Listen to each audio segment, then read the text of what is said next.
ओम शांति। अॼु जी मिले तारीख़ है 26/1/2024। मिठा मिठा बाप दादा चवनि था मिठी मिठी ॿार तव्हांखे हाणे शांतीधाम सुखधाम में वञण जो सहारो मिलियो आहे। तव्हां बाप खे यादि कंदे कंदे पावन ठही कर्मातीत ठही पंहिंजे शांतीधाम में हली हलंदव। प्रश्न आहे, बाप जी पुचकार कीअं ॿारनि खे मिलंदी आहे? बाप जो शो कीअं कंदा आहियूं? उत्तर आहे, जो ॿार वफ़ादार सर्विसेबल ऐं ॾाढा मिठा आहिनि न, कॾहिं कंहिंखे दुख न ॾींदा आहिनि, अहिड़े ॿारनि खे बाप जी पुचकार मिलंदी आहे। जॾहिं तव्हां ॿारनि जो आपस में ॾाढो लव रहे, कॾहिं बि भूल न थिए, मुख सां दुख ॾियण वारा बोल न निकिरनि, सदा भाई भाई जी रूहानी प्यार रहे, तॾहिं बाप जो शो करे सघंदा आहियो। गीता मूंखे सहारो ॾियण वारा बाबा। ओम शांति। गीत त ॿारनि ॾाढी बार ॿुधो आहे। ॿार सम्झंदा आहिनि कि आवागमन सां असां केतिरा भटकिया आहियूं। ड्रामा जे प्लान अनुसार हिकु शरीर छॾे ॿियो वठिणो ई आहे। सुखधाम में आपे ई हिकु शरीर छॾंदा आहियूं, ॿियो वठंदा आहियूं। ख़ुशी सां हिकु शरीर छॾंदा आहियूं, ॿियो वठंदा आहियूं।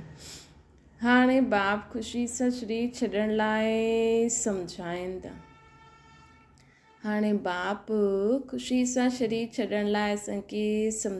था। ॿार सम्झंदा आहिनि असां आत्मायूं परमधाम खां आयूं आहिनि, असां आत्मायूं हिते पाठ वॼाईंदा आहियूं। पहिरियों आत्मा जो निश्चय खपे कि असां आत्मायूं अविनाशी आहियूं।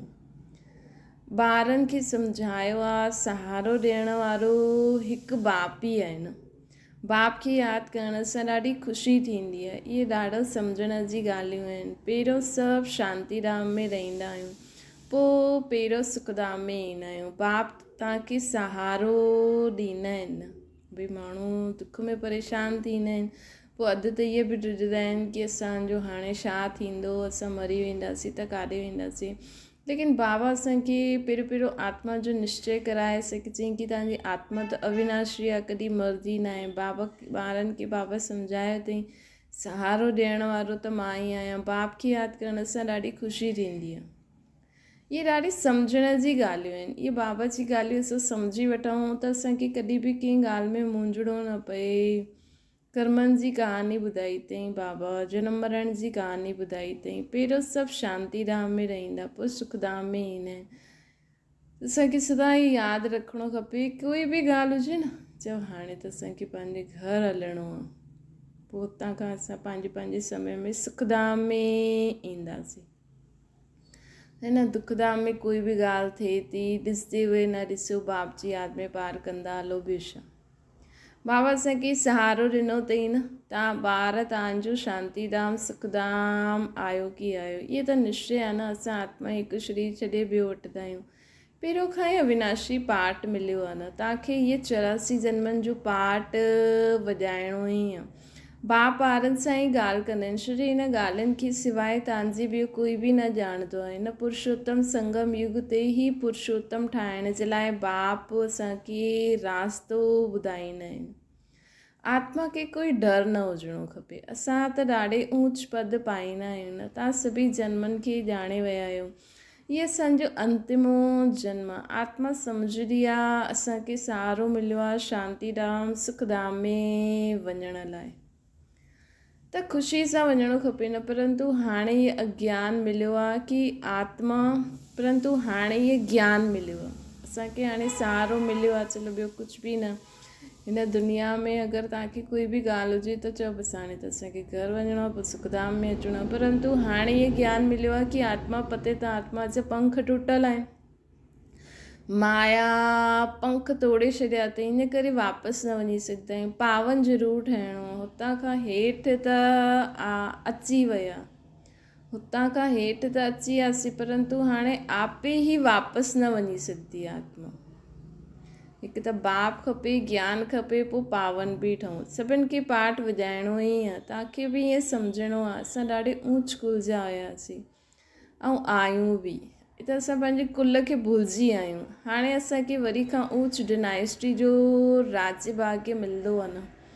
पोइ असां हिन शरीर जो छा कंदासीं? असांखे त नयो शरीर त उते मिलणो ई आहे। ईअं पंहिंजे पाण सां ॻाल्हियूं करो। बाप सां बाप पंहिंजो परिचय बि ॾिनो अथई, रचना जी आदि मध्य अंत जो बि राज बाबा सम्झाईंदा आहिनि। पंहिंजो बि परिचय ॾिनो अथई, रचना जो बि ॾिनो अथई कि आत्मा ई सतो प्रधान सतो रजो तमो में ईंदी आहे। हाणे वरी खां असांखे आत्म अभिमानी ठहिणो आहे, आत्मा खे पवित्र ठहिणो आहे। बाप चयईं कि बसि मूंखे हिक खे ई यादि करो, ॿियो कोई खे बि यादि करण जी दरकार न आहे असांखे। धन दौलत मकान ॿार आदि में बुद्धि वई त कर्मातीत अवस्था खे पाए न सघंदा।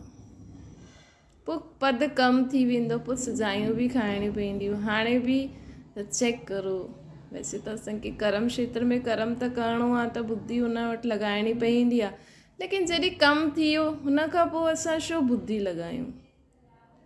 असां ट्रस्टी थी करे कमु था करूं। असांजो धन दौलत मकान न आहे। हाणे कमु थियो, हाणे बाबा वटि, बाबा तव्हांजो धन संपत्ति दौलत ॿार सभु तव्हांखे ॾेई हाणे मां तव्हांखे यादि थी करां। पोइ बाबा सां गॾु वरी बाबा तव्हांजे धन दौलत मकान आदि ॿारनि जे संभाल करण लाइ चलो अपन कर्म क्षेत्र में कर्म था करूं।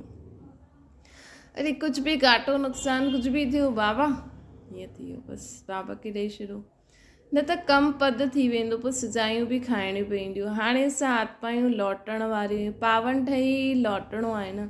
बाप आहिनि पावन ठाहिण, त असां ख़ुशी सां बाप खे छो न यादि कंदासीं जो असांजा विक्रम विनाश थी वञनि।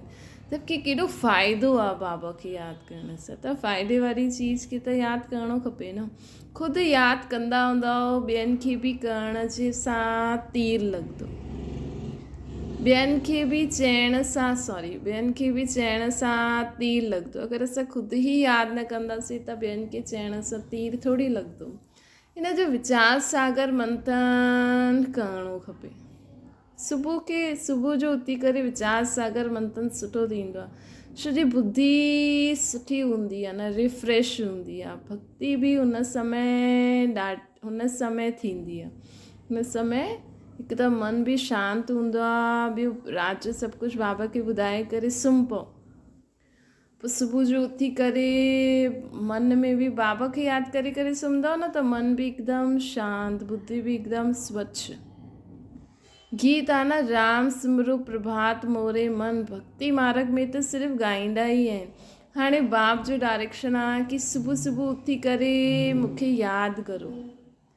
सत्युग में त राम खे सिमरंदा ई न, इहे सभु ड्रामा ठहियलु आहे। बाप अची करे ज्ञान भक्ति जो बि राज सम्झाईंदा आहिनि। पहिरियों तव्हां न ॼाणंदा, इन करे पत्थर बुद्धि ठही वियासीं, चईंदासीं। सत्युग में हीअं न चईंदासीं, हिन समय ई चईंदा आहियूं ईश्वर असांजी बुद्धि खे सुठो करे, ईश्वर असांजी बुद्धि खे सुठो करे। हितां जो ई गायन भक्ति मार्ग में हलंदो आहे। त बाप ॿारनि खे ॾाढो प्यार सां सम्झाईंदा आहिनि कि ॿार तव्हां मुंहिंजे बेहद जे बाप खे भुलिजी विया आहियो। तव्हांखे अधु कलाक जे लाइ मां ई बेहद जो वरसो ॾिनो हुयो न, तव्हांखे बेहद जो सन्यास मां ई करायो हुयो। मां ई चयो हुयो कि सॼी दुनिया हाणे क़ब्र दाख़िल थियणी आहे।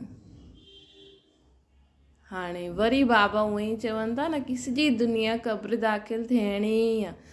त जो ख़तमु थियण वारी आहे त उनखे यादि ई छो करूं असां? मूंखे तव्हां सॾु कराईंदा आहियो, बाबा असांखे पतितनि खां पतित दुनिया खां छुड़ाए पावन दुनिया में वठी हलो। हीअं सॾु कंदा आहियूं न। पतित दुनिया में करोड़ों मनुष्य, पावन दुनिया में ॾाढा थोड़ा सा हूंदा। त कालनि जो काल महाकाल खे सॾु कंदा आहियो, कम से कम सम्झो त सही असां कंहिंखे था सॾु करो? भक्तनि भॻवान खे सॾु कयो कि अची करे भक्ति जो फल ॾियो। त बाबा त भक्ति जो फल मुक्ति, जीवन मुक्ति ॾींदो आहे न। त हुनजे लाइ त जीवन मुक्ति में हलण लाइ त दुनिया जो विनाश थियणो ई आहे। असां ॾाढा धक्का खाधा आहिनि। भक्ति मार्ग में माण्हू भॻवान खे सॾु कंदा आहिनि। अधु कल्प जी आदत पयल आहे न, त उनखे छुड़ाइण में महिनत लॻंदी आहे न। इहे बि ड्रामा में न हूंदा। ॿार नंबरवार पुरुषार्थ अनुसार पंहिंजी कर्मातीत अवस्था खे पाईंदा आहिनि। कल्प पहिरियों मुआफ़िक़, पोइ विनाश थी वेंदो।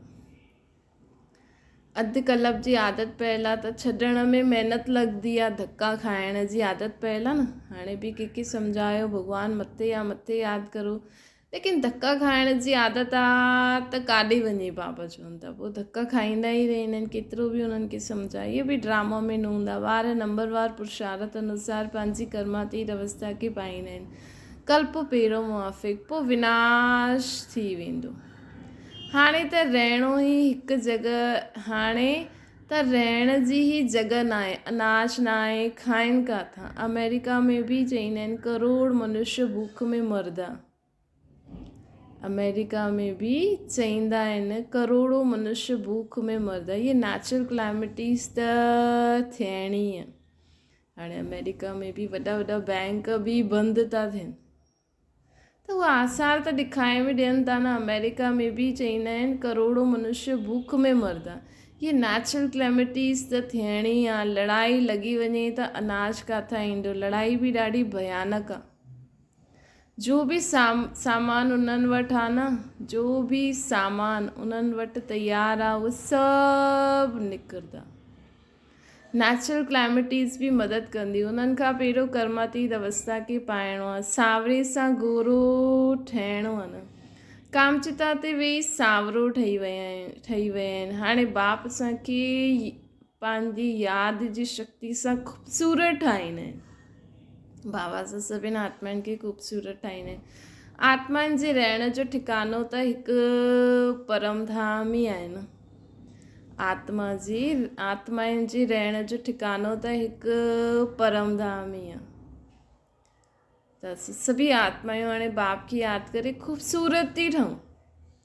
आत्माउनि जे रहण जो ठिकानो त हिकु परमधाम ई आहे न। हिते अची करे असां पाठ वॼाईंदा आहियूं, राम राज्य ऐं रावण राज्य खे क्रॉस कंदा आहियूं। हाणे बाप सम्झायो अथई पुराणी दुनिया जो अंत आहे, मां ईंदो ई अंत में आहे। जॾहिं ॿार मूंखे सॾु कंदा आहिनि, पुराणी दुनिया जो विनाश ज़रूरु थियणो ई आहे।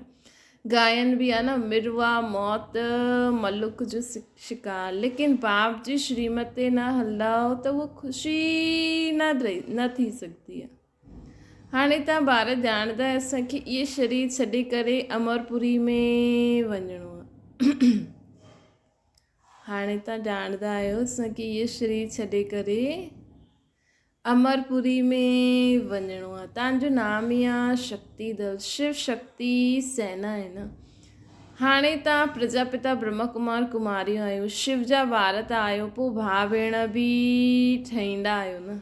प्रजापिता ब्रह्मा द्वारा ई रचना रचबी आहे। ब्रह्मा खे ग्रेट ग्रैंड फादर चइबो आहे। त बाप आत्माउनि खे बि सम्झाईंदा आहिनि, आत्मा ई शरीर द्वारा सभु कुझु कंदी। आत्मा जे शरीर खे मारंदा आहिनि, आत्मा जे शरीर खे मारंदा आहिनि त आत्मा चईंदी असांजे हिन शरीर सां फलानी आत्मा जे शरीर खे मारी। आत्मा चईंदी आहे असांजे हिन शरीर सां फलानी आत्मा जे शरीर खे मारी। मतिलबु हिकु जेकी आत्मा जेको शरीर मारंदो आहे उहो चईंदी आहे कि मुंहिंजे हिन शरीर सां हिन जी आत्मा जे शरीर खे मारे। ॿार पत्रनि में लिखंदा आहिनि असां आत्मा हिन शरीर द्वारा इहा भूल कई।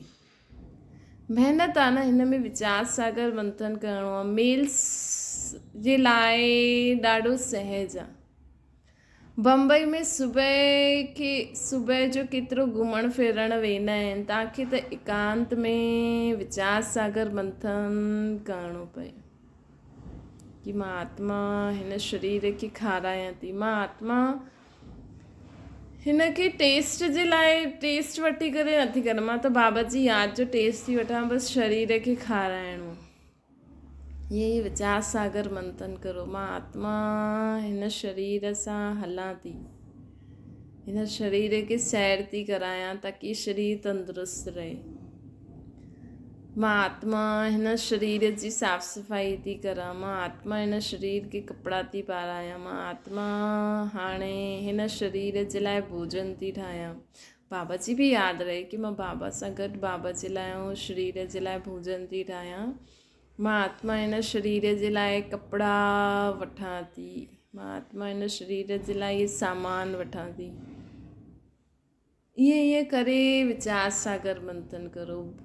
बाबा चईंदा आहिनि बाबा जी महिमा कंदा रहो, बाबा कमाल आहे तव्हांजी, केतिरो वंडरफुल ज्ञान तव्हां असांखे अची करे ॾिनो न। वंडरफुल बाप, वंडरफुल ज्ञान, वंडरफुल असांजो परमधाम, वंडरफुल असांजो स्वर्ग।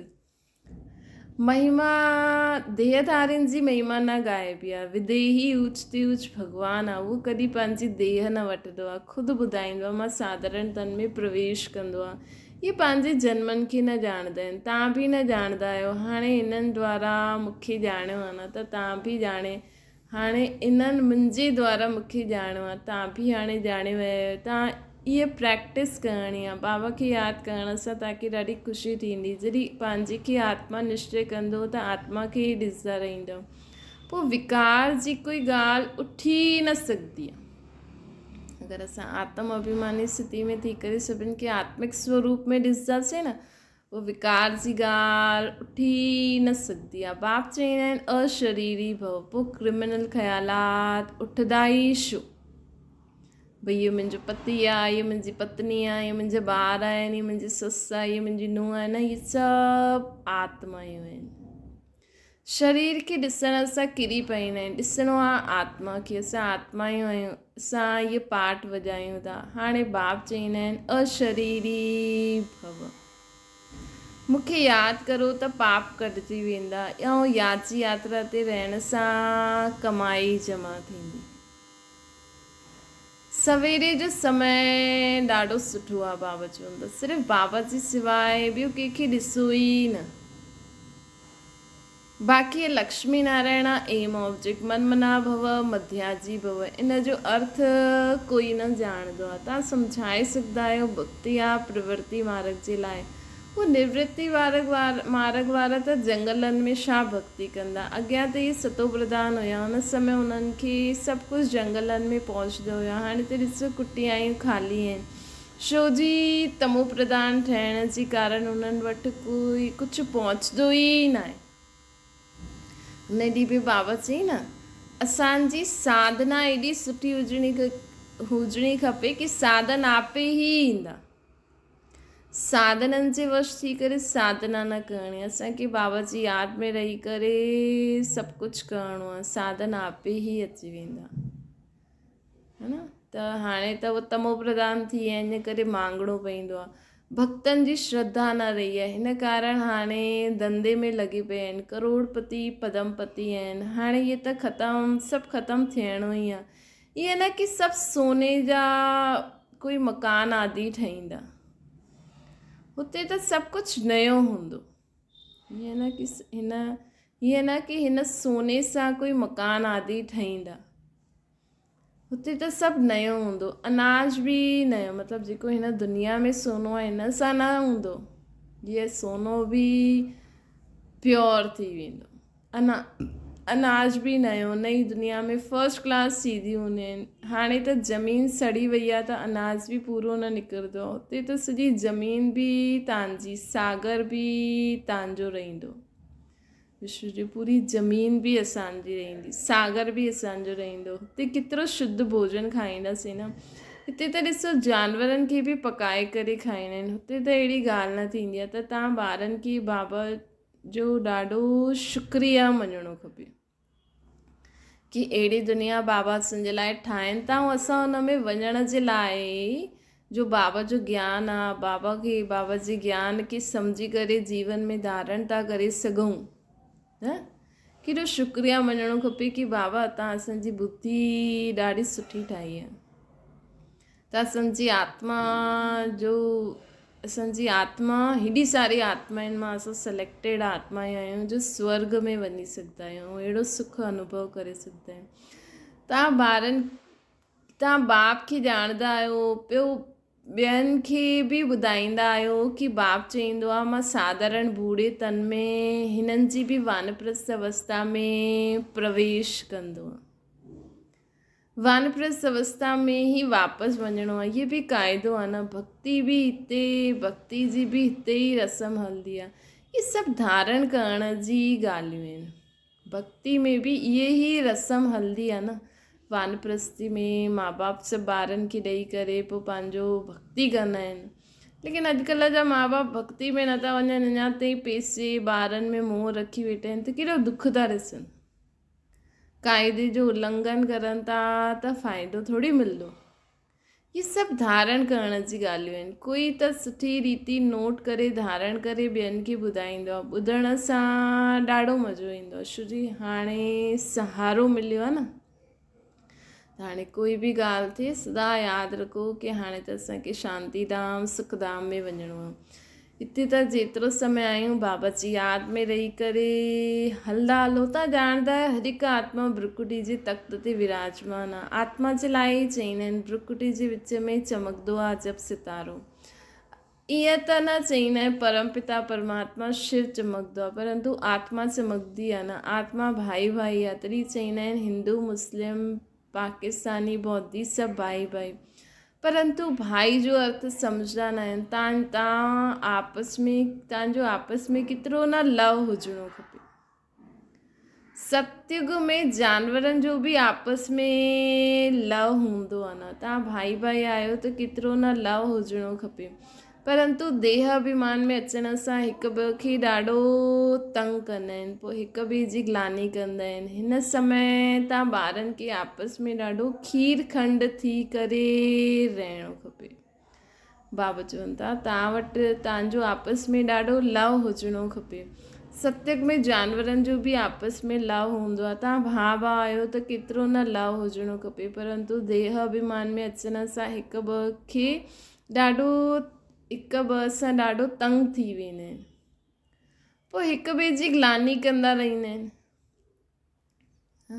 हिन समय तव्हां ॿारनि खे आपस में ॾाढो खीर खंड थी करे रहणो खपे। हिन समय जो तव्हां इहो पुरुषार्थ कंदा आहियो 21 जन्म खीर खंड थी करे हलंदा आहियो। अगरि कोई उल्टो अक्षर मुख सां कढी वरितो त फ़ौरन चइणो खपे आई एम सॉरी। छो जी असांखे बाबा जो फरमान आहे कि ॾाढो मिठो थी करे रहणो आहे। जो फरमान न मञंदा उनखे चईंदासीं ईश्वर जो ना फरमानदार ॿार। अर्थात जो बाबा असांखे शिक्षायूं ॾियनि था उनखे जीवन में धारण करे करे हलण वारा ई फरमान बरदार हूंदा आहिनि। कॾहिं बि कंहिंखे दुख न ॾियणो आहे। बाक़ी बाबा ॼाणंदा आहिनि सिपाहियुनि जी सर्विस त सची कराइण जे लाइ सिपाहियुनि जी सर्विस आहे त सची कराइण लाइ कंहिंखे मारणो बि पवंदो। मिलिट्री वारनि खे लड़ाई बि करणी पवंदी आहे। सिर्फ़ु पंहिंजे खे आत्मा सम्झी मामेकम यादि करो त बि बेड़ो पार थी वञे न।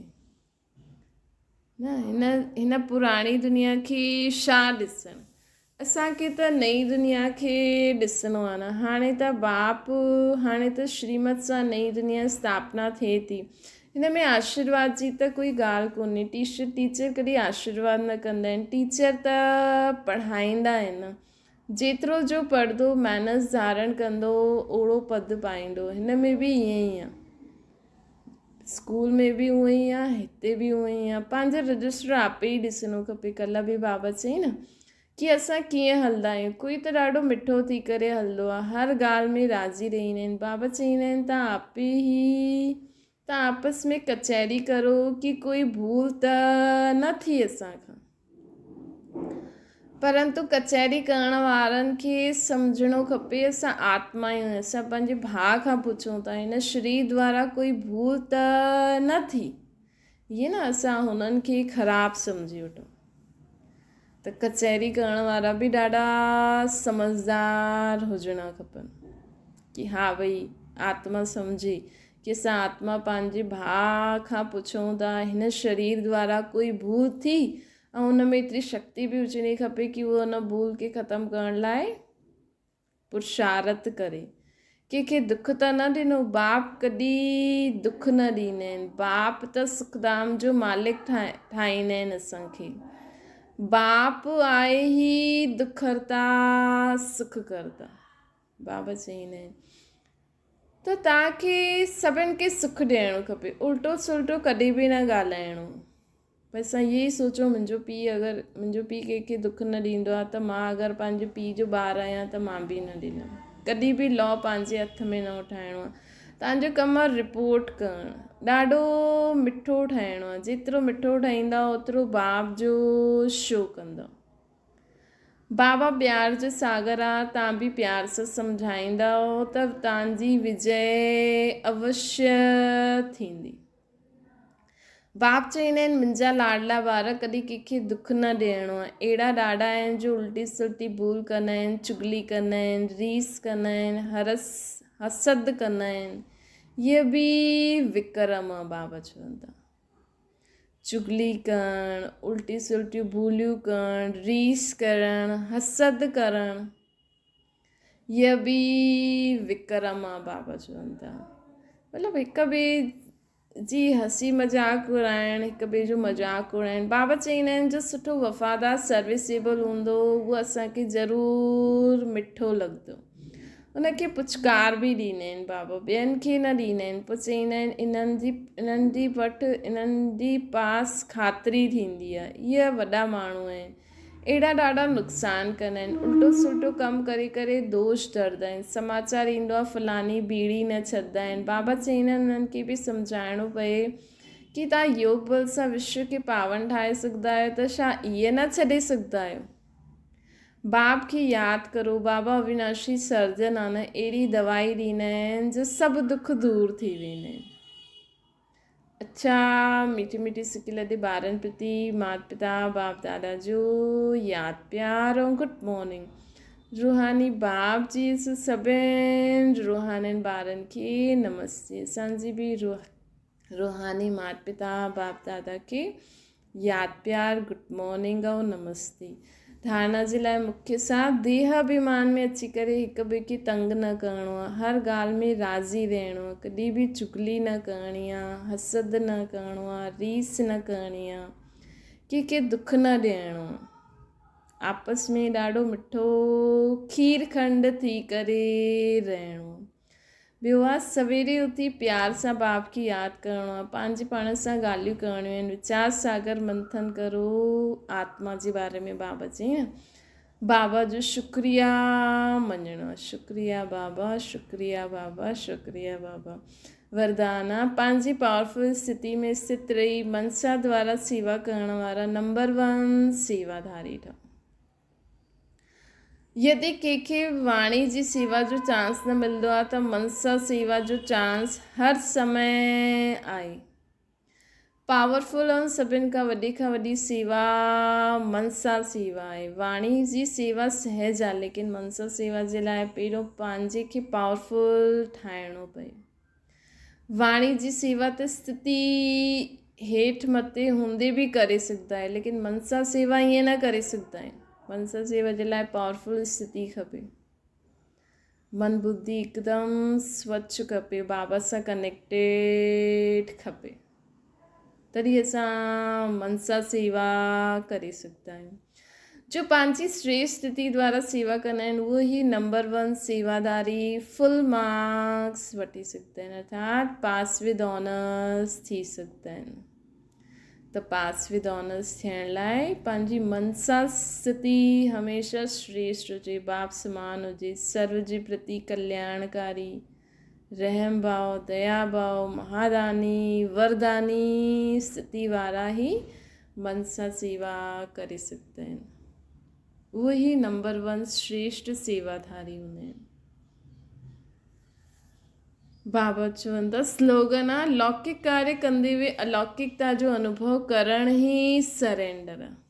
भई असां सेंटर ते रहूं था, असां एतिरा सालनि से सरेंडर आहियूं, लेकिन लौकिक कार्य कंदे हुए भी अलौकिकता, इहा बाबा जो घर आहे, बाबा जो धन आहे, बाबा जा ॿार आहिनि, इहे सभु बाबा जो आहे। ये सभी आत्माउनि जो कल्याण, बाबा जे ॿारनि जे कल्याण करिणो आहे, बाबा जी सृष्टि खे नयो ठाहिणो आहे, ये सभु बाबा जो ई कार्य आहे। ईअं सम्झी करे करण ई सरेंडर थियणो आहे। अव्यक्त साइलेंस द्वारा डबल लाइट फरिश्ते स्थिति जो अनुभव करो। हाणे डबल लाइट दिव्य बुद्धि रूपी विमान द्वारा सभिनि खां ऊंची चोटी जी स्थिति में स्थित थी वञो। विश्व जी सर्व आत्माउनि जे प्रति लाइट माइट जी शुभ भावना, श्रेष्ठ कामना जी सहयोग जी लहर फैलायो। विश्व जी सर्व आत्माउनि जे लाइ लाइट माइट जी शुभ भावना, लाइट माइट जी शुभ भावना, श्रेष्ठ कामना जी सहयोग जी लहर फैलायो। यह करो पंहिंजी दिव्य बुद्धि रूपी विमान द्वारा सभिनि खां श्रेष्ठ चोटी ते स्थित थी वञो। महात्मा बाबा जी संतान, विश्व कल्याणकारी, विश्व परिवर्तक आत्मा, विश्व जी सर्व आत्माउनि प्रति लाइट माइट जी शुभ भावना, शुभकामना, श्रेष्ठ कामना जी सहयोग जी लहर फैलायो। हाणे हिन विमान में बाप दादा जी रिफाइंड श्रेष्ठ मत जो साधन पेट्रोल आहे। हिन विमान में रिफाइंड श्रेष्ठ मत जो साधन, ये हिन विमान जो पेट्रोल छा आहे? श्रेष्ठ मत। बाबा जो असांखे श्रेष्ठ मत ॾिनी अथई न, रिफाइंड श्रेष्ठ मत, हिन विमान जो पेट्रोल आहे। उन में जरा भी मनमत परमत जो किचिड़ो मिक्स न हुजे। असां वटि रिफाइंड श्रेष्ठ मत जो पेट्रोल हुजे, उन पेट्रोल में जरा भी मनमत परमत जो किचिड़ो न हुजणो खपे।